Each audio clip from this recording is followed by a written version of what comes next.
nobody on this road that can save your soul. Almost lost control now. Tell me what you need in a friend and now. Pray that we endure to the end again. I'm just saying that I'm here for you. When the world turn against you, I'ma be with you. Got my sword in my hand, you can count on me. I won't run and hide, fight mightily. Waiting on your house shot. See the Jacob, I'm the apple of my father's eye. I learned the truth for who I was and it made me cry. If I don't keep the laws of Yah, then I'm gonna die. Living curses, but I'm edifying in my verses. Prepare the hearses for the heathens who be steady learning. All praises to the Most High, Yahweh Bahashim Mashiach, Momalak Yahushai, on this mighty Monday. Manna Monday has been bringing us out to the Spirit and the power. Just wanted to give a little bit of detail tonight, y'all. A little bit of detail tonight, because often in this truth, we put things in boxes, right? And I'm gonna speak for myself. Oftentimes in this truth, I put things in boxes. As far as like sometimes it's almost as if I don't consciously realize how our biblical principles apply all the way across the board in every single scenario, in every single situation when it comes to life. Whether we're talking about righteous dealings, whether we're talking about business, whether we're talking about, no matter what we're talking about, right? In this truth, you have to be able to conduct yourself in a manner that is ethical, in a manner that's righteous, and in a manner that's transparent and forthcoming. So tonight we're going to get into something called Manna Mondays, biblical business ethics, right? And we got to realize that the laws of the Most High that He's given us are righteous in all aspects, right? It's not only about keeping the Shabbat and Salakia and the new moons and the feast days and so forth and so on, but there's also an economic framework. And we see the small hats and a lot of other nations adopt customs that are of our biblical heritage and apply them. And we see that they have great success in their commercial endeavors. Now we know that this is not our rest, right? But we also do know as well that the Most High has given us certain talents and certain gifts and skill sets and opportunities that we must take advantage of, right? And be able to utilize them to further the nation, to further your family, to further your household, to further your business, to further things that are going to be profitable unto you while you here on this earth, all right? Because as you know, any man that does not take care of his family, especially those of his household, right? It says, the scripture says, is worse than an infidel, all right? And an infidel is an unbeliever. We're going to get this 1 Timothy 5 and 8 real quick. The book of 1 Timothy chapter 5 and 8. I'm going to read it actually in the CJB. Moreover, anyone who does not provide for his own people, especially for his family, has disowned the faith and is worse than an unbeliever. So if you're not providing for your family, your household, and your people, right, you have denied the faith and you are worse than an unbeliever. And who wants to be deemed worse than an unbeliever? So tonight we're going to go over some biblical business ethics, right? Depending on time, Lord willing, I might get through the whole lesson.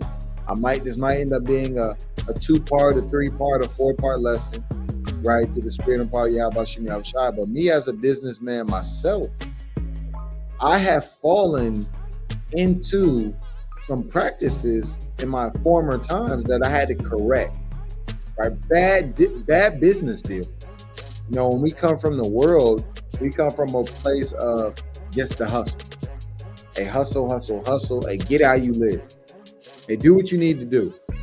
But when we come into this truth, we have to begin to hearken unto the law, statutes, and commandments, and we have to begin to refine our dealings and our approach according to righteousness, and not be on no shady business deal.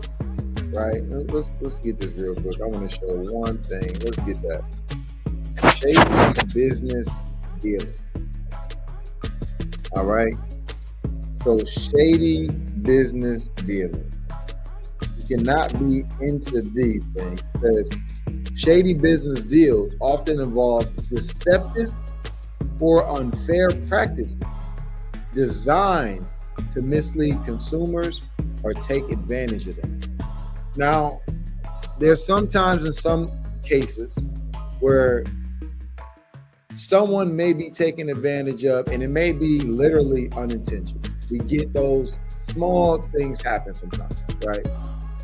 But even then, even if it was unintentional, it does not make it just. And unintentional offenses, that's no justification for breaking the law. The ignorance is not an excuse of the law, right? So what we're getting here is that shady business deals often involve deceptive or unfair practices.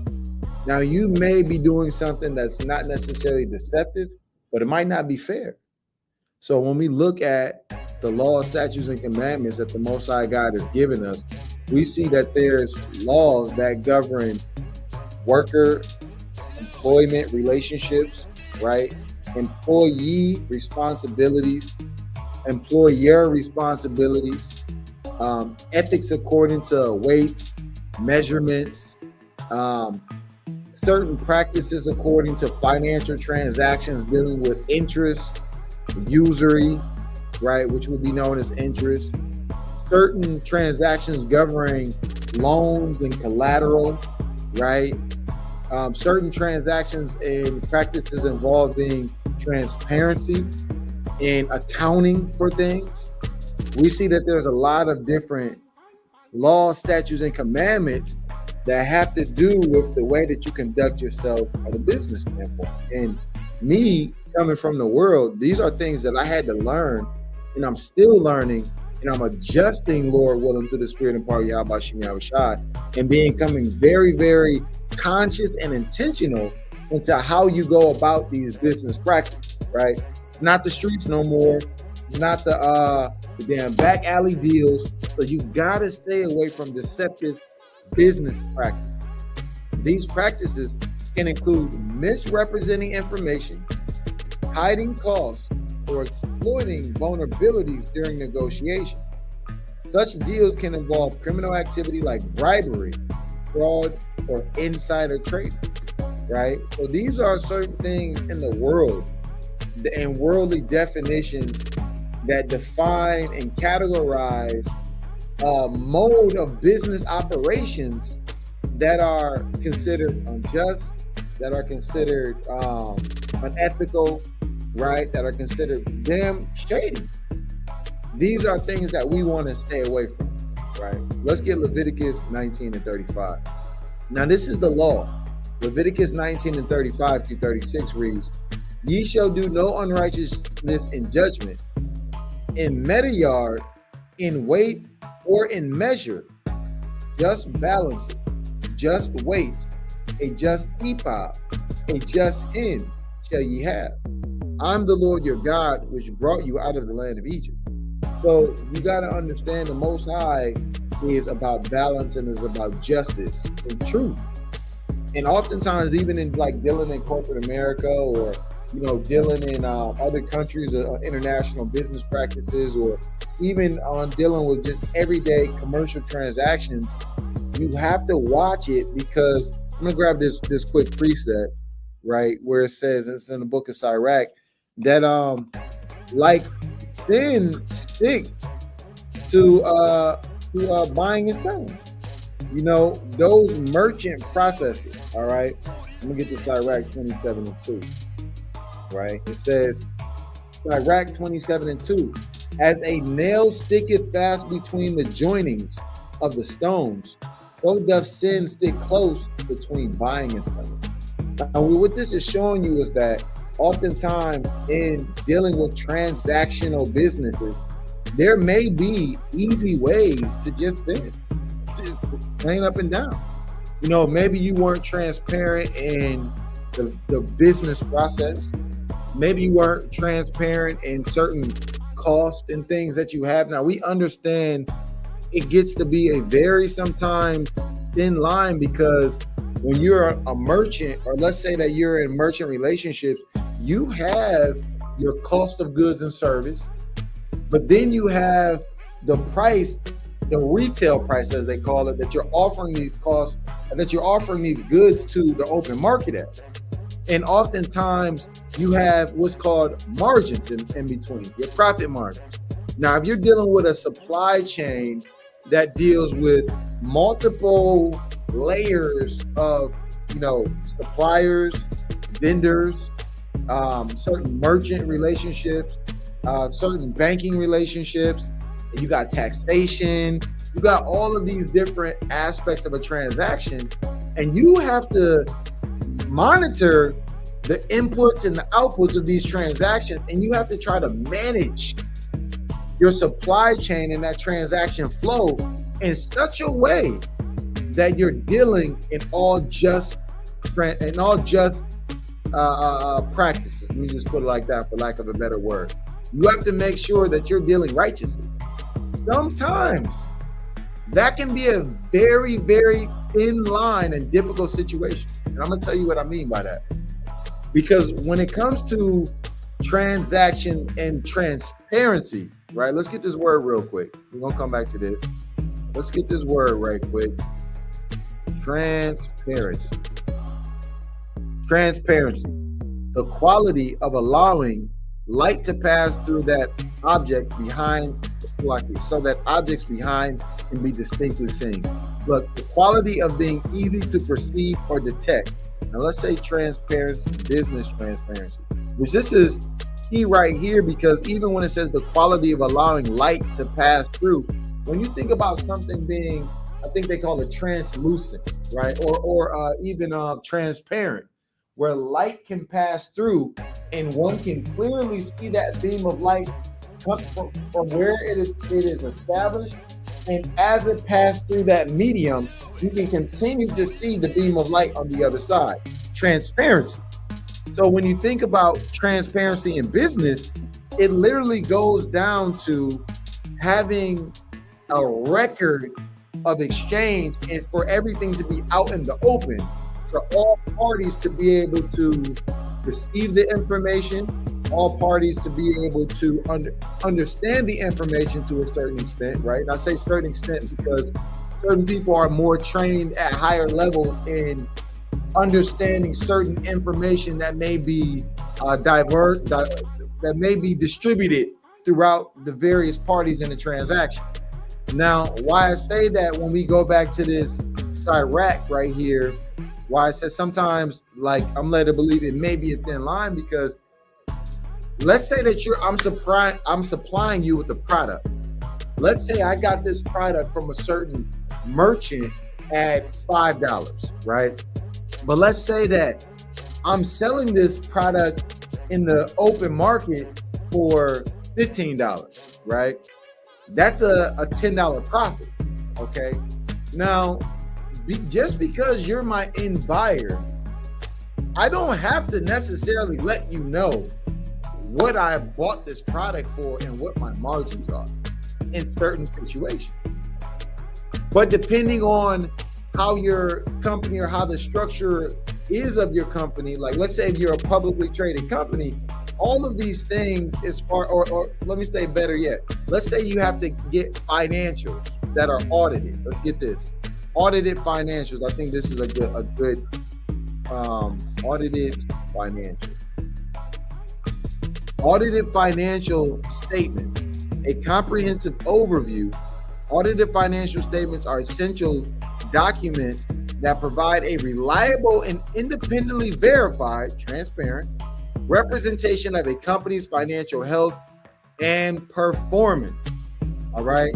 So the reason why we're talking about this, if you have audited financials, everything has to be transparent, right? Your cost of goods or services, your profit margins, your overhead, your operation expenses, your cap table, all of these things are transparent. So when we go to back to buying and selling and dealing in terms of certain types of business ventures, we got to realize that we have to be ethical, y'all. We have to conduct ourselves with with biblical business ethics.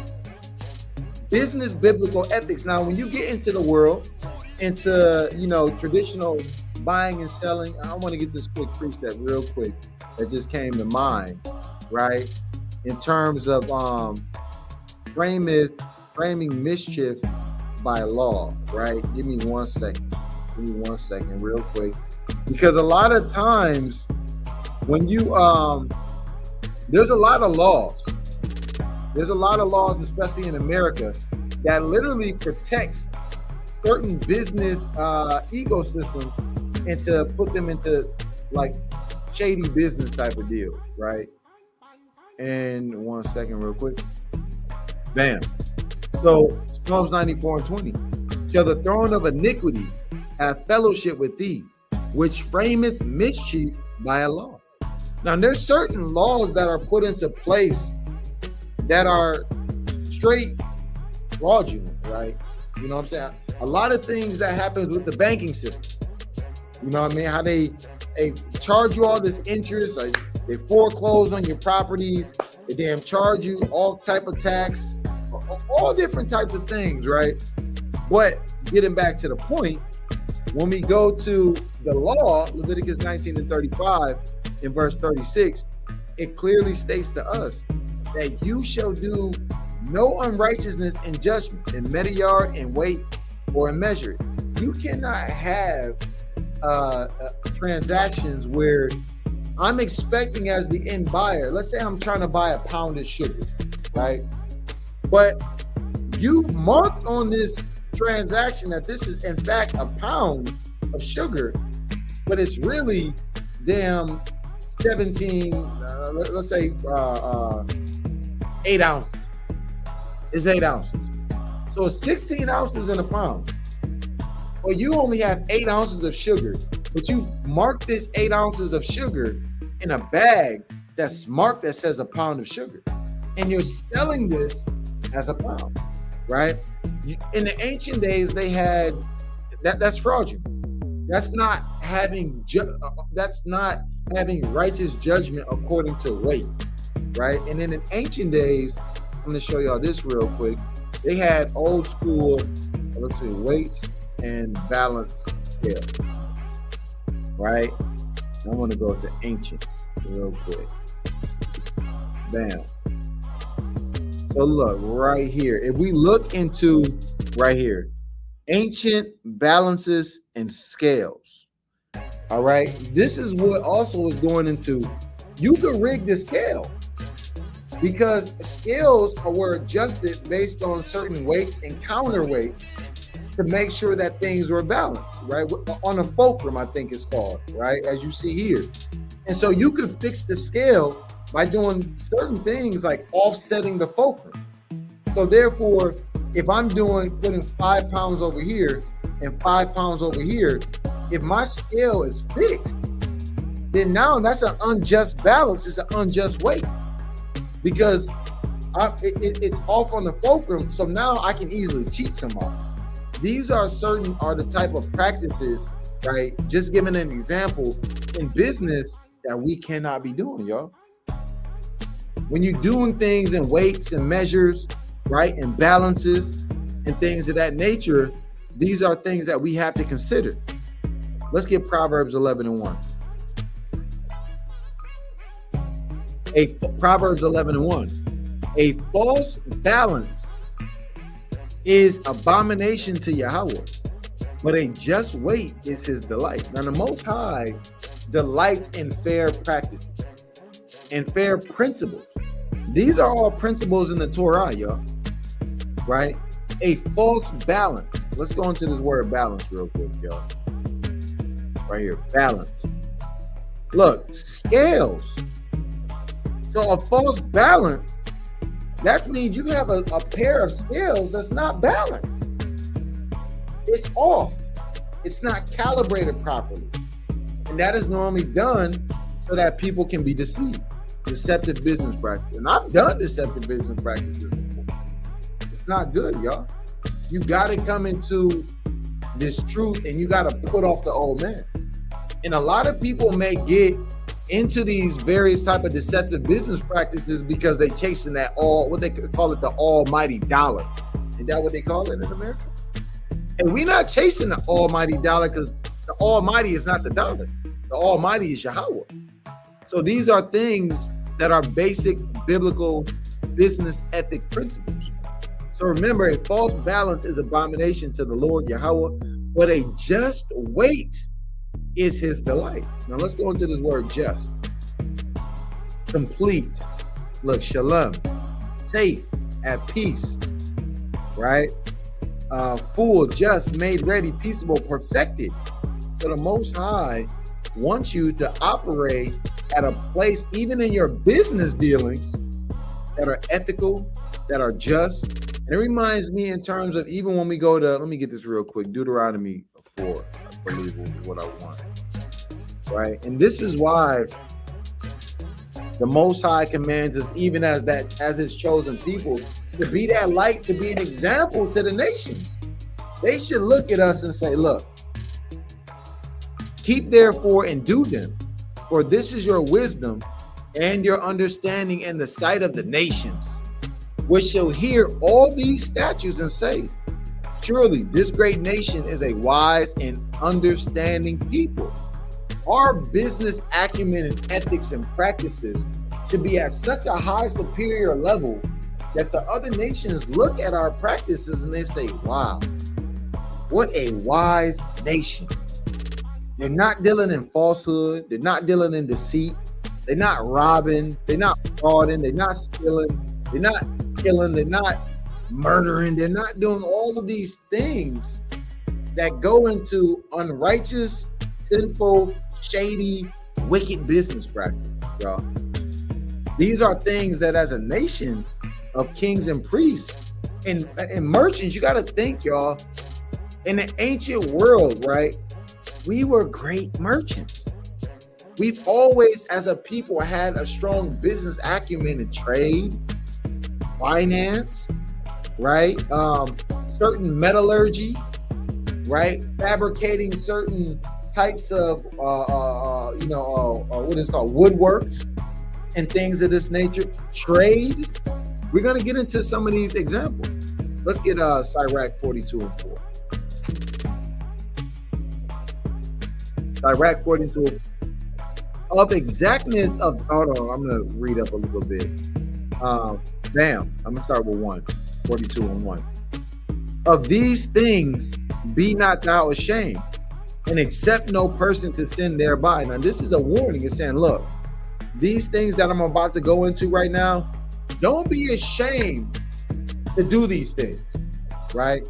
Let nobody criticize you. Let nobody rebuke you. Let nobody convince you that you're doing the wrong thing because you're doing the right thing, right? Don't be ashamed to walk according to righteousness.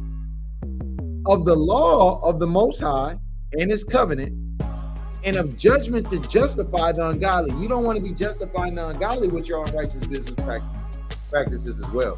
Because a lot of times people may get into saying, well, hey, so what if he doing this? He got the bag. Man, who the hell cares if he got it by deceit, right? It's a precept that said, I believe it's in the book of Proverbs, that says riches gained by deceit are like fleeting, and they surely grow wings and fly away. You don't want to gain riches and wealth and things by deceit, because that even goes into what gains what profit of man to gain the world and to lose his soul, to lose your ethics, to lose your foundation, to lose your integrity, right? Getting back to it. of reckoning with thy partners and travelers. You know, another thing is when we get into righteous business dealings, it's about transparency. Transparency among your partners. All right. You may be in certain partnerships, you may be in situations and scenarios where it may be a hierarchy where you may be the head of a company, you may be the head of a business enterprise, you may be upper management, you may have certain people who are on the employee level, you may be a C-level executive, or you may be a damn day worker, right? Doesn't matter what your position is inside of an org chart, right? Let's look at this real quick. Let's look at this. Business org chart. So when you look at an org chart, there's multiple positions in an org chart. You got business owners, right? You got the accountants, the assistant, marketing and sales, HR staffing, operations. It goes down to accountant, book services. So there's different ways to structure your company's org chart, right? Owner, then you got the CEO, the chief executive officer, who sometimes owns the company. Sometimes the CEO is a shareholder. Sometimes the CEO is just a hired gun, right, by whoever the equity owners are in that company.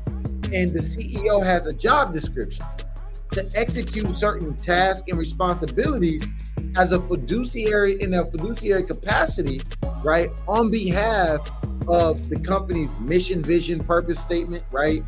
You have certain bylaws and company organizational structures that dictate and that delegate certain responsibilities, right, to help the business continue to operate and grow. So in the org chart, transparency flows normally two ways. You have transparency from the CEO flows upward, right?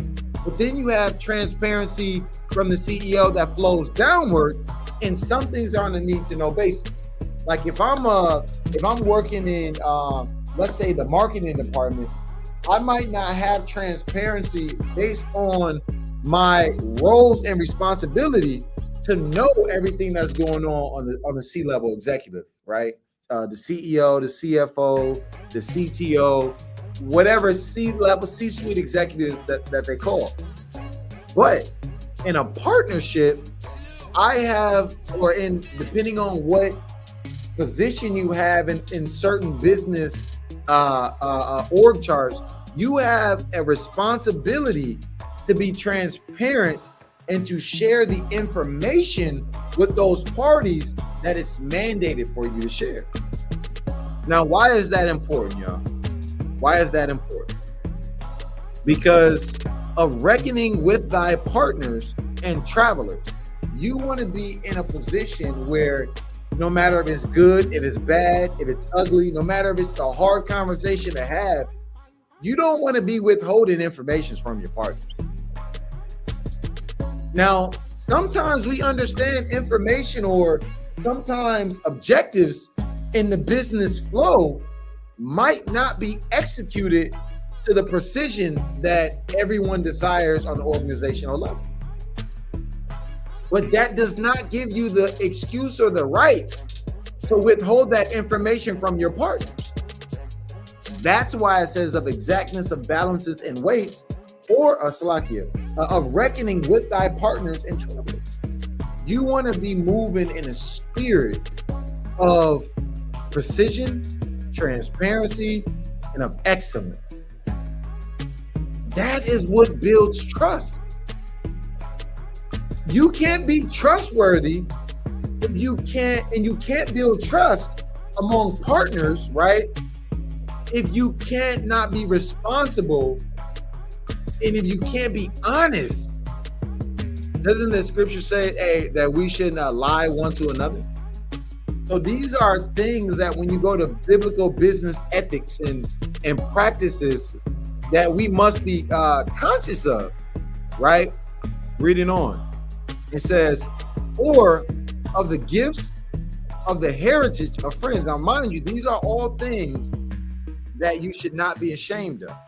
Look, of exactness, of balance and weights, or of getting much or little, right? Hold on one second. Or of getting much or little, and of merchants indifferent selling, of much correction of children. Now let's go right here. Of exactness of balance and weights, or of getting much or little. This goes into taking account. You know, there's something called cooking the books. Let's get this term real quick. These are things you want to stay away from, right? Cooking the books in business. Bam. In business, cooking the books means falsifying or manipulating a company's financial records to deceive stakeholders such as investors, creditors, or regulators. This involves using accounting tricks and schemes to make the company appear more financially sound than it actually is. These are deceptive and fraudulent and illegal practices. And you want to get away from these type of things. You don't want to be caught in indulging in these type of things. These things will get your ass put in prison, too.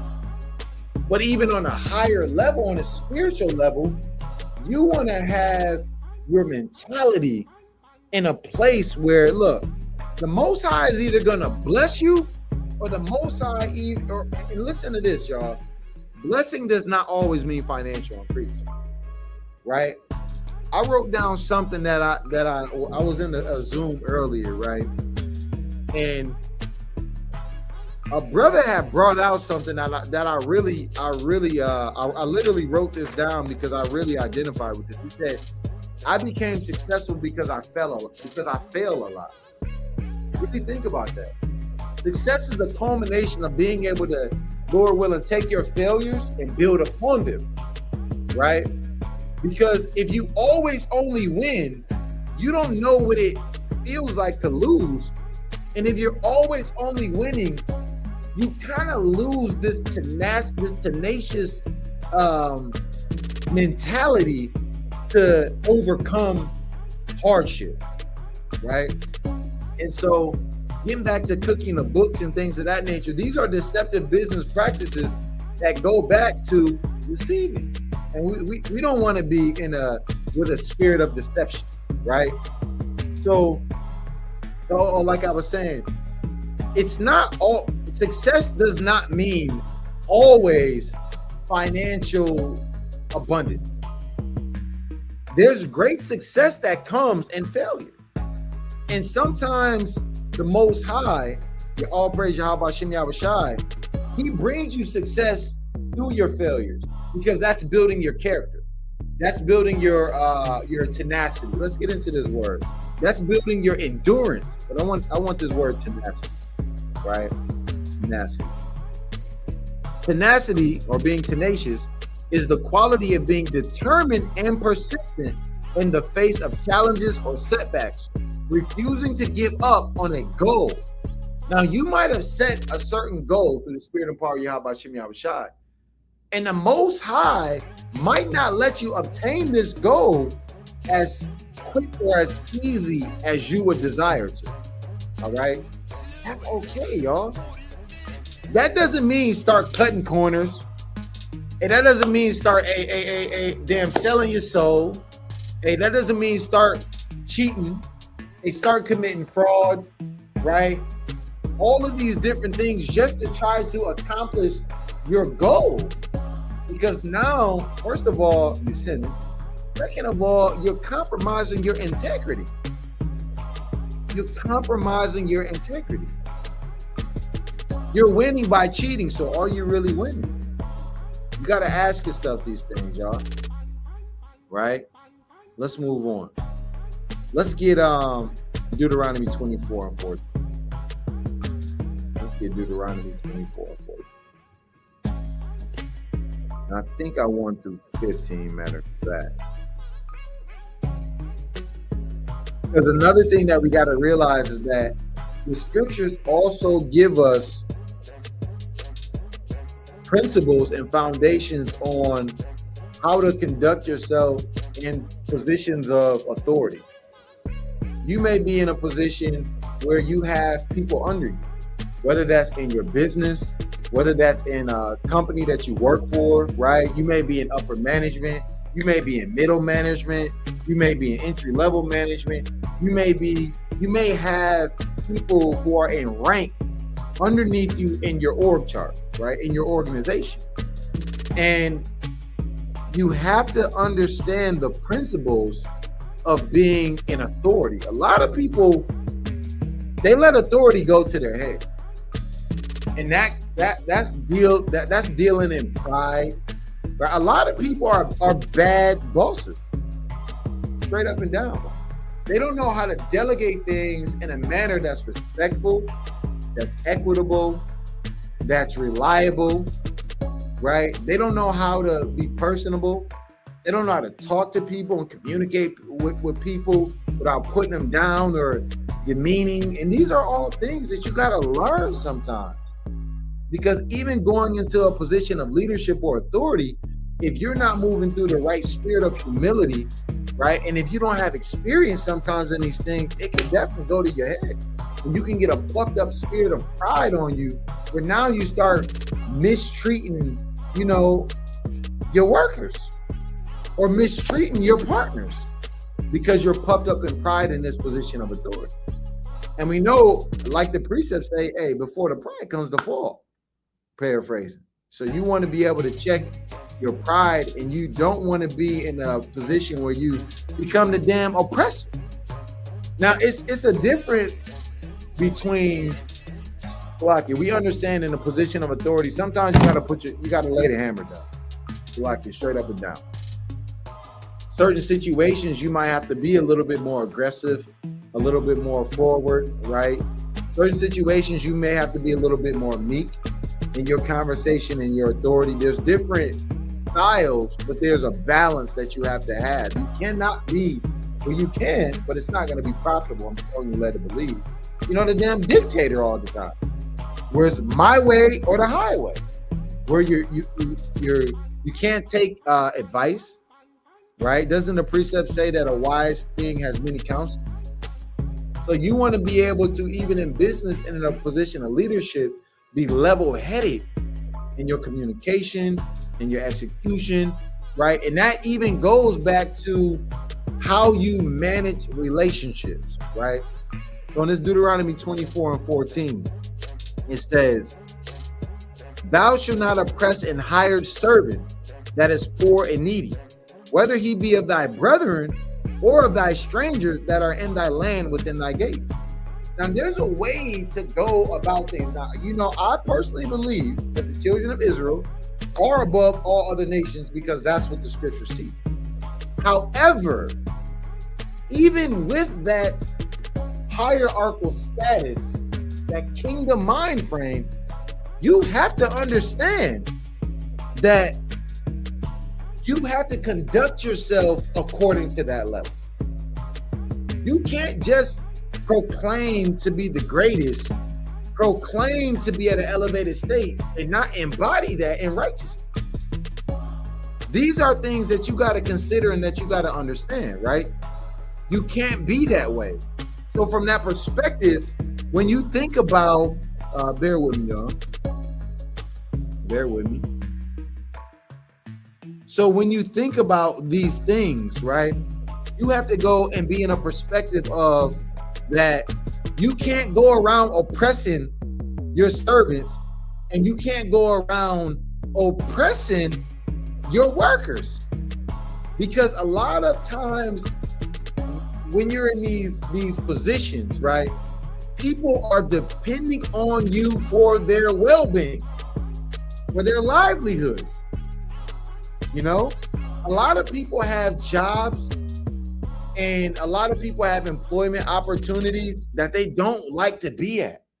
That is just a means to an end. They literally are going to this job with the goal of, hey, let me clock in, let me get this money that I need, let me get the hell out of here so I can feed my family. They're not there to be your friends. They're not there to be, buddy, right? And as in a position of leadership, you have to be able to have a balance, a just balance. You can't be a leader getting in your feelings all the time, right? You can't have poor communication skills. right? You can't think that, you can just damn talk crazy to people either. These are all things that when it goes back to biblical business ethics and practices, that you have to have these things in your mind, y'all, right? All right. It says, at his day, thou shalt give him his hire. Neither shall the sun go down upon him. Now, this is something that I struggle with and I battle with even in my business, right? Because traditionally in America, in how businesses are operated, you work normally for a pay week. You normally don't like get day pay, like day wages, right? Now, if you had a certain like a temp agency and things, sometimes they're day workers, right? You may be doing independent contracting, or there's different forms and mechanisms of dispersing and of paying people, right? And so what I even have a challenge with is that the way that my particular business is set up, we like payroll isn't every day.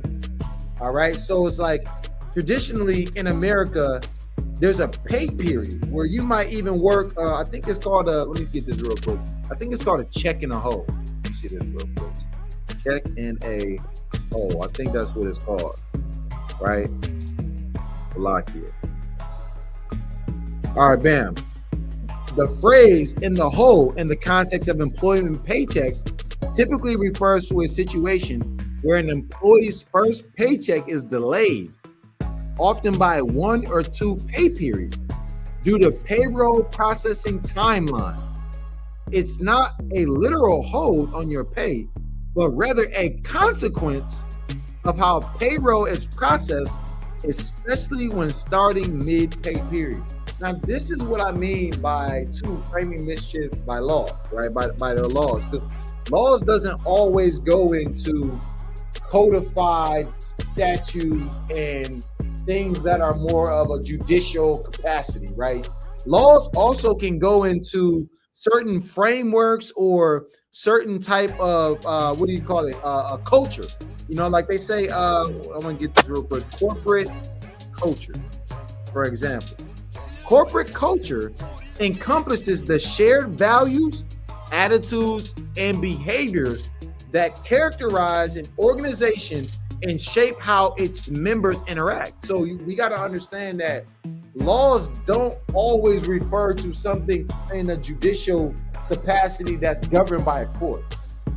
There's certain laws or statutes or compliances that may govern a company or the corporate culture. So when you go back to this check in a hole, right? Why this is problematic is because somebody is working, but they're not getting compensated for their hire when the sun goes down. And like I said, this is something that I struggle with even in my particular line of business, because as an employer, in the certain norms, how like payroll is set up, you got certain payroll taxes that have to be paid. You have accounting, you have certain, processes that are uniformed or that are a part of the business culture that don't align to the laws in the Bible, and that's problematic, right? And so, these are things that the law says what it says. It says, as the day thou shalt give him his hire.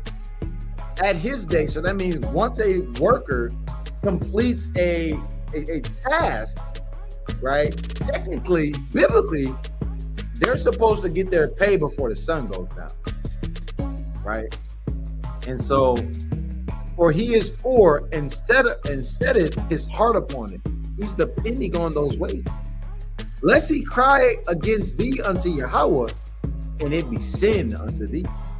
So, all of these different laws that we have biblically, there's no compromising of them, right? And in the society that we live in and how things are set up, it's literally contrary to the laws of the Most High God. Now, in certain cases, like you may have an agreement in the place, right? You may have an agreement in the place right? Which an employment contract, and those terms may be agreed upon, right? And let's say your employment contract, the agreement is that you work this term, and at this term, after this term, on a certain day, you're due your compensation, right? That would go into this as well.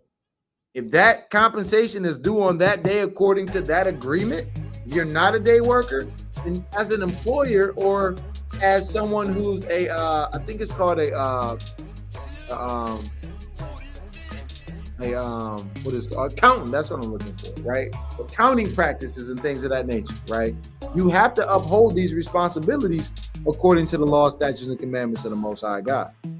All right, let's get James 5:4. The book of James, the 5th chapter, the 4th verse. It says, James 5:4, behold, the hire of the laborers who have reaped down your fields, which is of you kept back by fraud, crieth, and the cries of them which have reaped are entered into the ears of the Lord of Sabbath. You don't want to be dealing unjustly, fraudulently, and unrighteously, and oppressing your workers or your staff by not dispersing to them the fruits of their labor. Because even in this context, think of it in the ancient days, right? Let me get this real quick. When you think about reapers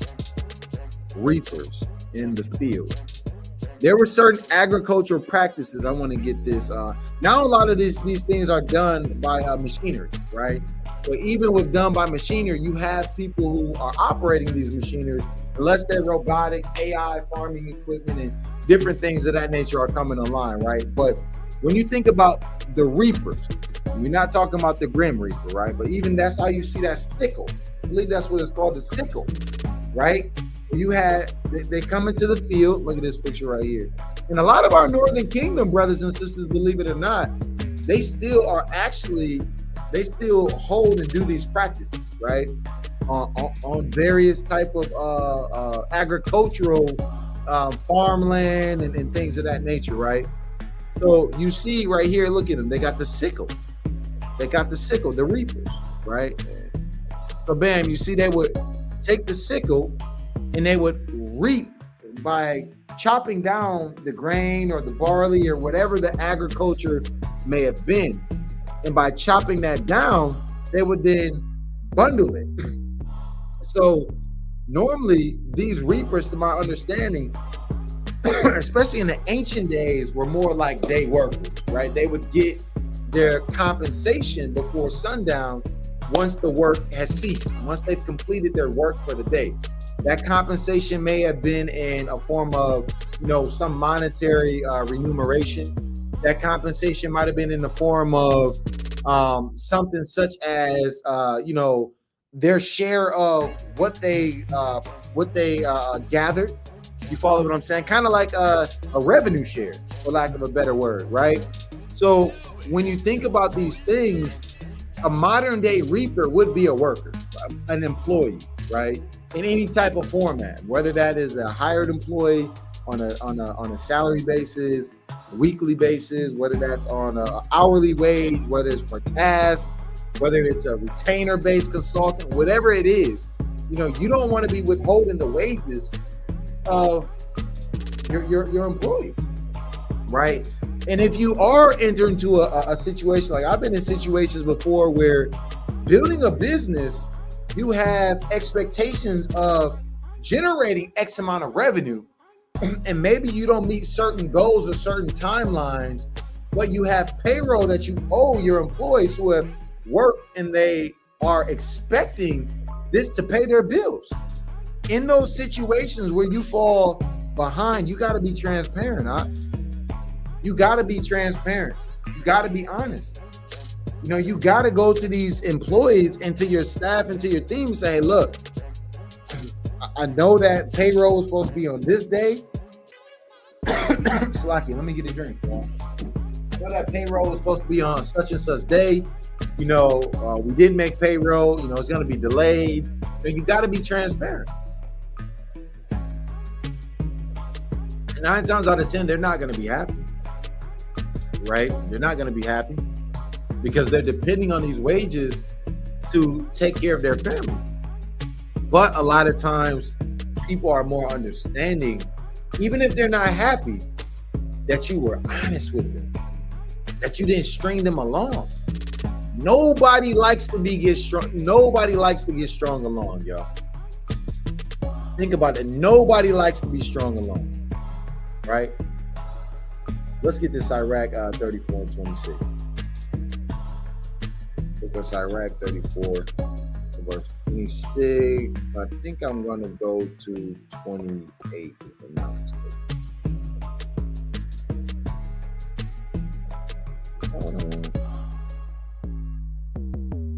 I think that's all right. Bear with me. No.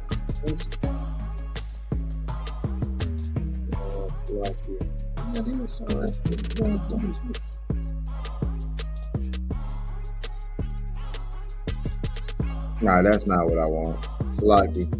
That's not what I want. What is that? That taketh away his neighbor by defrauding. 1 second. Let me grab this quick preset. Oh, 34 and 22. Slocky. Sirach 34 and 22 is what I want. So the book of Sirach, chapter or Ecclesiastes is 34 and 22. And it reads, he that taketh away his neighbor's living slayeth him. And he that defraudeth the labor of his hire is a bloodshedder. Man, it's literally teaching us that if you're withholding the wages, that's unethical as hell, y'all. And that's just like being a bloodshedder. That's just like killing that person that's saying in the similitude. Or you might be like, okay, brother Nehemiah, I hear you, but this is not me saying this, is the scripture speaking. Because you got to understand that worker is expecting those wages for their well-being. Hey, brothers and sisters got rent, right? You got what's called overhead, right? Let me get this real quick. You got overhead. Overhead, right? So it says overhead. In a business context, overhead refers to the ongoing cost a company incurs to operate, regardless of its sales or production value. So when you look at it in a what is it called? A civil aspect, right? You have living expenses. Living expenses. This is your overhead.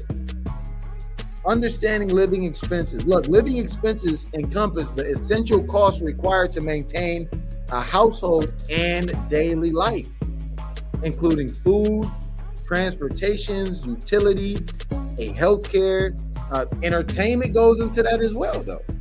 So you have, everybody has living expenses. You got rent, you got lights, you got gas, your utilities, clothing, right? Your essentials that you need, personal care items, toothpaste, soap, water. You have these different living expenses. And so if your employers are depending on those, that when it says his neighbor's living, that goes into the wages. And you just like shedding their blood. All right. And a lot of that goes into Proverbs 15 and 27. A lot of that goes into greed. You know what I mean? When, you see all type of Ponzi schemes, you see all type of thing. And I want to say this as well. You want to realize that all businesses don't always work out as well. So you don't want to get into a situation where you're falsely accusing, though, an employer of withholding things intentionally. Like sometimes businesses just fail. As a matter of fact, I want to get this real quick. What is the U.S. business fail rate percentage? Let's see if we can get this data right quick. Approximately 20% of new businesses in the U.S. fail within their first year.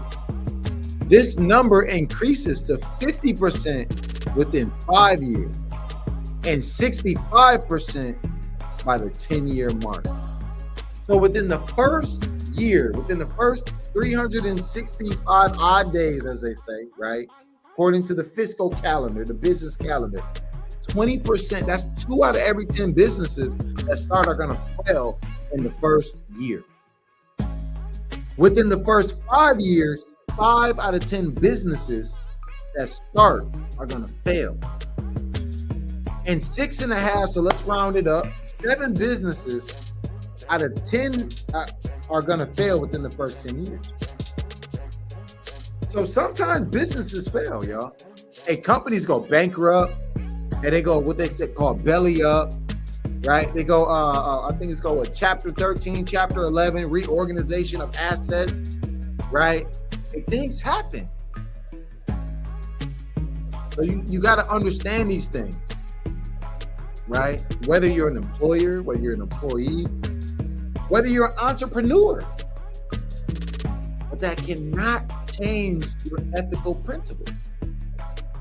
A lot of businesses fail because mismanagement of funds, right? What they call misappropriation, I think is what the technical, the action of misappropriating something, embezzlement. And a lot of businesses fall because of embezzlement, misappropriation of funds, poor management, right?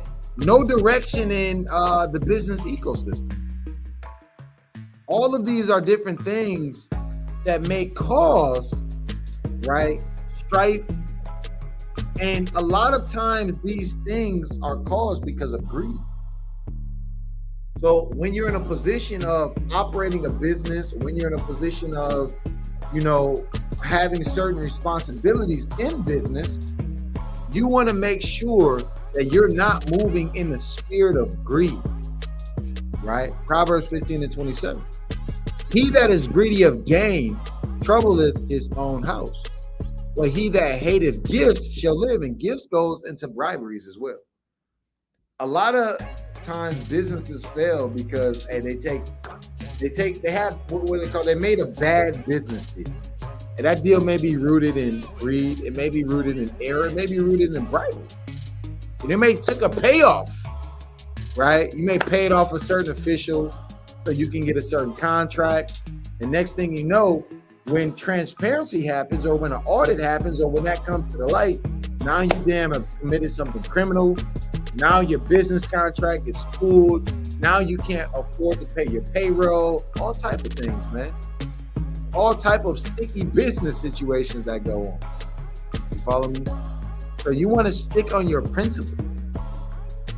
You don't want to be greedy of gain. Now, you can have ambition and aspirations to achieve certain success in business, right? But you also don't want to have a false balance in that. Where now and I battle with this a lot, right? In terms of making sure that I'm having a just balance in, Lord willing, the time that I'm putting into my commercial efforts, my business endeavors, versus the time that I'm in the Word. And even in these business endeavors or your work life or whatever it is that you're doing, you want to make sure that it's not a separation from the scriptures. Like, what you learn in these accounts that we have, they should line right up with the ethics and your practices that we learn in the scripture. It shouldn't be like, okay, I'm in the truth, like it, but when I conduct business, I'm not conducting business in the truth.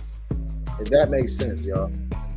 These are things that we gotta realize, and we gotta continue to ensure that our business ethics and our practices, how you're governing your lifestyle, your business lifestyle, is lined up with what the scriptures teach. You don't want to be a hypocrite and fall into hypocrisy. Let's get Habakkuk 2:9. It says, the book of Habakkuk, chapter 2, verse 9. Woe to him that coveteth, and evil covetousness to his house, that he may set his nest on high, that he may be delivered from the power of evil. So, woe goes into destruction. All right. You don't want to be coveting and an evil covetousness. Now what does this go into really? There's certain ways to get gain by greed, by deception, by fraud. You don't want to be because we do know in the scriptures and the law it says thou shalt not covet. But you don't want to cause your desire after worldly things or after certain statuses to propel you into unrighteous dealings. That's what this is going into, y'all. And a lot of that is rooted in greed. A lot of greed is actually rooted in envy. Covetousness. You see somebody with something, and all you do in your mind is like, damn, I gotta obtain what so-and-so got. And now you moving in with unrighteous intentions. Like, look, hey, brothers and sisters literally say by any means necessary. You don't want to have that any means necessary spirit on the left-hand side. You want to say by any means necessary on the right-hand side according to righteousness by Shem Yahushua. And even praying that the Most High blesses your endeavors. And I learned this the hard way, y'all. And I'm still learning a lot, right?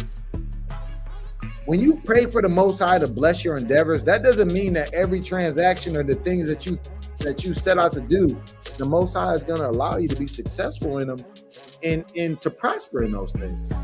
Certain things, success is the Most High shutting that down because it was going to have you going off down the line. So we got to think about all of these things, and you don't want to overthrow your own self and be overthrown in your own counsel because you're coveting things of this world. And look, we're not saying don't be ambitious, right? I think that's something too that, and I was talking to my rib about this, right? In terms of like, oftentimes in its truth, it's looked down upon sometimes of you having an ambitious spirit. Like,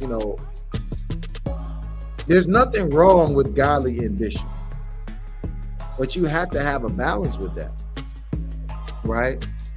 And that's what we're learning through the accounts that we see as well.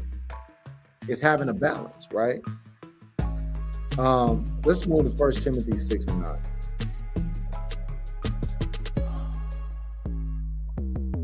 1 Timothy 6 and 9 through 10. But they that will be rich fall into temptations and a snare, and into many foolish and hurtful lusts, which drown men in destruction and perdition. For the love of money, not money, the love of money is the root of all evil. Because money ain't nothing but paper, debt. But when you love that money, that's the root of all evil. Because now you're doing anything that you can because you're coveting that money and you want that damn paper. You don't want to be moving in that spirit. That's an unrighteous mind, right?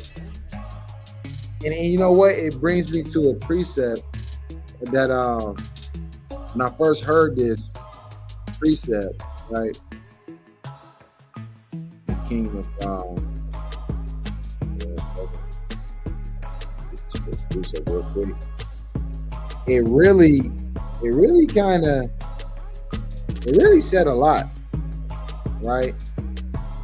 It really said a lot, right?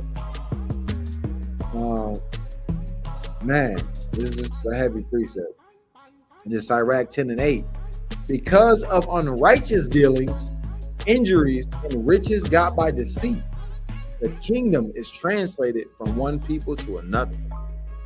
And this is too showing the fall of Esau's world as well, because of all of the deception, all of the riches gotten by deceit, all of the wickedness framed, the mischief framed by laws, right? We don't want to be falling into this, y'all. And we see that we lost our kingdom and empire because of these types of things. And it all is rooted in the love of that money. The love of, and a lot of times too, y'all, sometimes it's not even just about the money. People strive for an elevated position or a status that they call it. Let's get this word real quick. Status, right? They even say the status quo. The existing state of affairs, especially regarding social or political issues. The status quo, right? The standard status, the relative social, professional, or other standing of someone or something. There's a lot of people who damn chasing status. And we're not talking about just in social media context. We're talking about in the world of business, of transactions and things of that nature. You know? So, all praise to the Most High Yahweh Shem Yahushai. You know, you definitely want to stay away from unrighteous gain. And you want to keep your word too, though. That's another thing. Let's keep it real quick before we wrap up. Get number 30 too. Right?